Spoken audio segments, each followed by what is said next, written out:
మన జానిడి పొట్ట కాంత బారెడి చేసి అసలు ప్రశాంతత లేకుండానే చేసేసుకుంటున్నామండి బాబు. ఏ కాదంటారా? మనలో మన మాట కుటుంబంలో అందరం కలిపి కూకుని భోజనం చేసి ఎన్ని రోజులైందండి? మన పిల్లలతో చిన్న పిల్లల్లా కలిసిపోయి మనస్ఫూర్తిగా ఆడుకుని అన్నాళ్ళయింది. ప్రశాంతంగా అన్నంలో గింజేసుకుని ఆవకాయ ముక్క నంచుకుని తిని ఎన్ని యుగాలైంది కదా?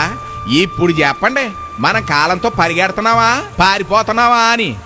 యాండి, మన చిన్నప్పుడు మీకు గుర్తుందా? కాలం మనతో నడిచేదండి. బళ్ళోకి వెళ్ళేటప్పుడు మైకా సంచి భుజాన్ని దాలించుకుని మన ఫ్రెండ్స్తో ఎడ్ల బండి వెనకాల ఏలబడుతూ కబుర్లు చెప్పుకుంటూ వెళ్ళే రోజులు గుర్తున్నాయా? కల్మషం లేని రోజులు ఎందుకు గుర్తుండో ఓ పాలి ఆ రోజుల్లోకి వెళ్ళొద్దామండి. రండి మరి.